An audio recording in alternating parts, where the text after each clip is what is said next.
ETF index mutual funds నేర్చుకుని stock మార్కెట్లో రాణించాలనుకుంటున్నారా? వెంటనే ఈ నెంబర్కి కాల్ చేయండి.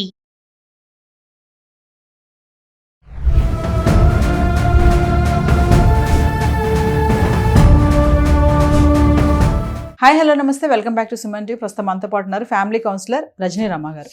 నమస్తే మ్యామ్. నమస్తే నవీన. మ్యామ్, ఈ మధ్యకాలంలో ఈ సోషల్ మీడియా వినియోగం వచ్చేసాక మనుషుల ఆలోచన విధానం అనేది చాలా మారిపోతుంది. అంటే పెళ్లి తర్వాత వివాహేతర సంబంధాలు అనేవి బాగా పెరిగిపోతున్నాయి. ఫైనల్గా వస్తుంటే దాన్ని మళ్ళీ ఏంటంటే క్రిమినల్గా తయారవుతున్నారు. చూస్తున్నాం చాలా ఇన్సిడెంట్స్. అంటే భర్త భార్యను చంపడం, భార్య భర్తను చంపడం, అన్ని రిలేషన్షిప్, ఇల్లీగల్ రిలేషన్షిప్ వల్ల. రీసెంట్గా హర్యానాలో జరిగిన ఒక ఇన్సిడెంట్. అంటే ఇలాంటి ఘటనల నుంచి మనం ఏం తెలుసుకోవాలి అంటారు? ఇప్పుడు సోషల్ మీడియా అన్నారు కాబట్టి, ఇంతకుముందు మనకి ఎప్పుడైనా నెలకో 2 నెలలకో 3 నెలలకో ఒక సినిమా చూస్తే అది మళ్ళీ ఎప్పటికో చూసేవాళ్ళం. చాలా రోజులు ఆ సినిమా, మంచి సినిమాలు వచ్చాయి, మాట్లాడుకునేవాళ్ళం. అందులో మంచి చెడు బాగా విమర్శించుకుని మాట్లాడుకునేవాళ్ళం. కొంచెం ఇంప్లిమెంట్ కూడా చేసేవారు. మళ్ళీ ఎన్నాళ్ళకో ఒక సినిమా. ఇప్పుడేంటి, ఒక్క సినిమా కాదు, ఎన్నో వచ్చేసినాయి సోషల్ మీడియా ద్వారా. సినిమా అనేది చాలామంది మర్చిపోయారు. అన్ని సినిమాలు కూడా నెట్ఫ్లిక్స్ అని అదని ఇదని వచ్చేసినాయి కదా. కాబట్టి బయటకు వెళ్ళి అసలు ఆ సినిమా చూడాలని అవసరం కూడా లేదు, అన్ని సోషల్ మీడియాలో చూసేస్తున్నారు. దీనివల్ల ఏమవుతుందంటే ప్రపంచంలో ఉన్న అన్నీ కూడా నిమిషంలో తెలిసిపోతున్నాయి. అది కూడా రకరకాలు తెలుస్తున్నాయి. మనకు అప్పుడు ఒక్క సినిమాయే తెలిసేది కదా, డిఫరెంట్ వేరియేషన్స్. ఒక్క సినిమాయే మనకు తెలిసేది. ఇప్పుడు 100, 1000, 1,00,000 ఎన్నో ఎన్నో రకరకాల విషయాలు. అసలు మనకి ఇంతకుముందు లేనివి, తర్వాత ఇప్పుడు మనకి తెలియనివి, ఇక ముందు రాలేనివి, రాబోయేవి అన్నీ కూడా మనకి ఇప్పుడు నిమిషానికి ఒక ఎన్నో లెక్కలేనని వచ్చేస్తున్నాయి. 100, 1000 అని కూడా చెప్పలేను. అలా అవన్నీ కూడా బ్రెయిన్లో పెట్టుకోలేని అంత ఇది కూడా తయారవుతుంది. ఇప్పుడు ఎన్నెన్ని గుర్తుంటాయి, ఇప్పుడు చూస్తాం, అప్పుడు మర్చిపోతాం. అలా కూడా తయారవుతుంది. అయితే ఏంటంటే ఇన్ని చూపిస్తున్నప్పుడు దేనికి మనిషి అట్రాక్ట్ అవుతున్నాడో అర్థం కాకుండా పోతుంది.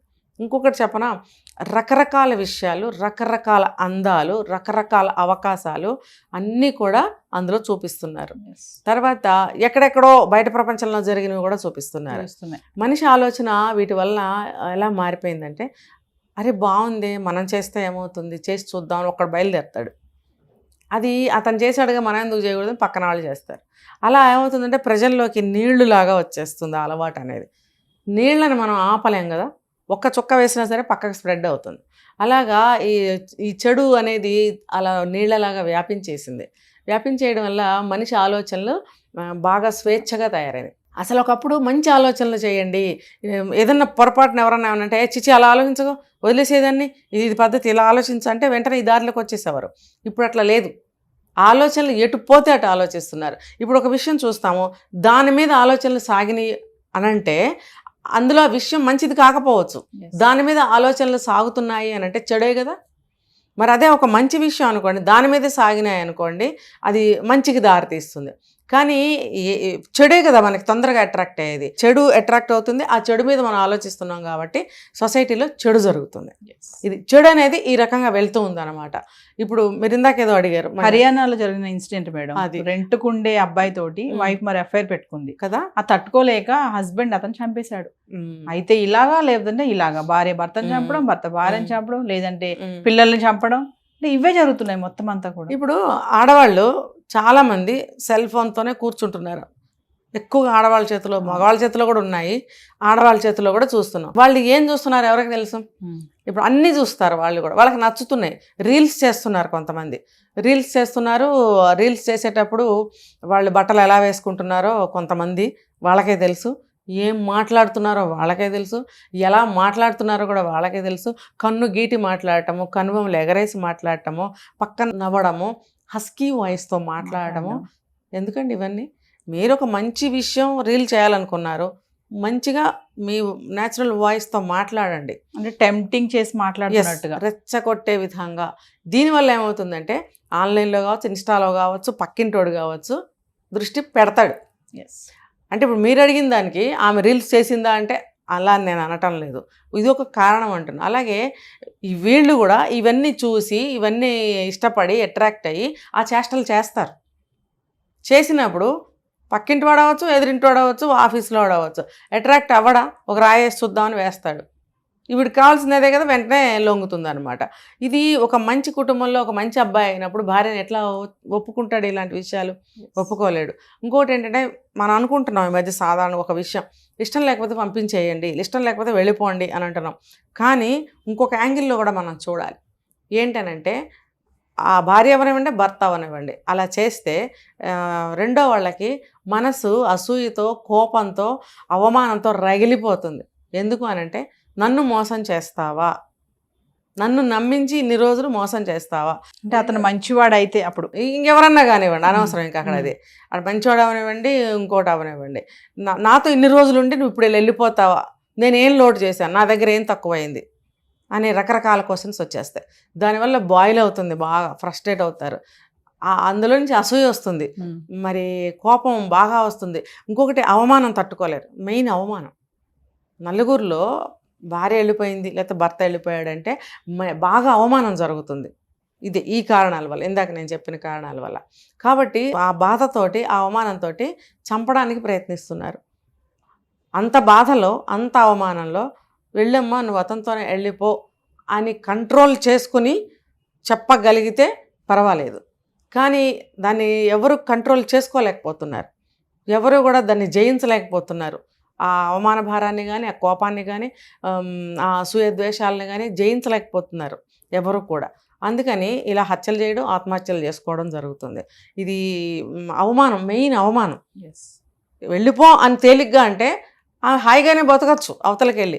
నాకు జరిగిన నష్టం ఎలా భర్తీ అవుతుంది? ఏ వయసు అన్నా కానివ్వండి. ఇప్పుడు నేను ఇందాక మాట్లాడుకున్నాం, 3 పిల్లల తండ్రి.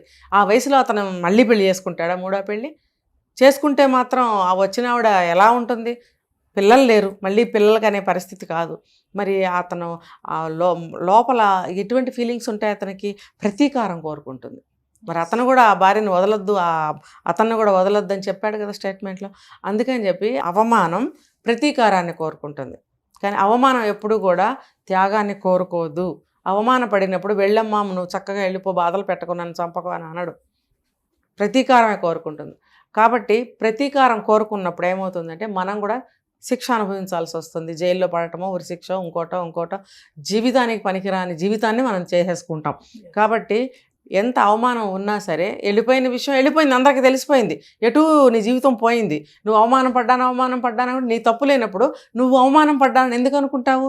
ఆవిడే అవమానం పడింది సొసైటీలోకి వెళ్ళిపోయి, ఇలాంటి తప్పు చేసి ఆవిడ అవమానం పడింది, జీవితాన్ని కోల్పోయింది, స్వర్గం లాంటి ఇంటిని వదులుకుని రోడ్డెక్కింది. ఆనక ఆవిడ ఏమేమి ఎదుర్కొంటుందో, ఏమేమి బాధలు పడుతుందో అవన్నీ ఆవిడకే వదిలేసేసి నువ్వు వెళ్ళిపోమ్మా అని పంపించేస్తే నీ జీవితం బాగుంటుంది. ఖచ్చితంగా నేను చెప్తున్నాను, ఆ వెళ్ళిపోయిన వాళ్ళ జీవితం బాగుండదు, ఖచ్చితంగా బాగుండదు. నువ్వే బాగుంటావు. శాంతంగా సరే అమ్మా వెళ్ళిపో అని పంపించేస్తే ఖచ్చితంగా ఆవిడ జీవితం నాశనమే అవుతుంది. నువ్వు ఖచ్చితంగా బాగుపడతావు, నువ్వు భార్యవైనా సరే, భర్తవైనా సరే. ఇది పాటించుకోండి. ఎందుకనంటే ఆవిడ్ని చంపేస్తావు, చచ్చిపోతుంది, తర్వాత నువ్వు కూడా చచ్చినట్టే బతకాలి. అటువంటి జీవితం ఎందుకు? చంపేస్తే నీకు చల్లబడింది ఆ మనసు, కానీ ఆ రెండో క్షణం నుంచి ఆ చల్లదనం దిగిపోతుంది. నీకు జీవితం అంతా చాలా హాట్గా కనిపిస్తుంది. అప్పుడు ఎలా బ్రతుకుతావు? అందుకని ఆ ఒక్క నిమిషం నువ్వు కంట్రోల్ చేసుకున్నట్టయితే ఖచ్చితంగా ఆవిడ జీవితం నాశనమే అవుతుంది. అవతల వాడితో వెళ్తే వాడెందుకు బాగా చూస్తాడు? ఇప్పుడు వయసు ఉన్నంత వరకు, ఇప్పుడు దగ్గర నగలు ఉన్నంత వరకు, డబ్బు ఉన్నంత వరకు వాడుకుంటాడు, తర్వాత ఇప్పుడే వస్తానని చెప్పి పారిపోతాడు. ఆవిడ జీవితం ఖచ్చితంగా నాశనం అవుతుంది. అలా వెళ్ళిన మగవాడు కూడా ఎవడ బాగుపడిన వాళ్ళు ఎవరు లేరు. కాబట్టి యువతలో ఉన్నది భర్త అయినా భార్య అయినా ఆ రకంగా ఆలోచించండి. ఆ ఒక్క నిమిషం మీరు భరించినట్టయితే కనుక మీరు మళ్ళీ మీ జీవితాన్ని ప్రారంభించవచ్చు. మీ జీవితం మీకే ఉంటుంది. ఆ అవమానం మీది కాదు, వాళ్ళదే. ఇది తెలుసుకోండి. Thank you.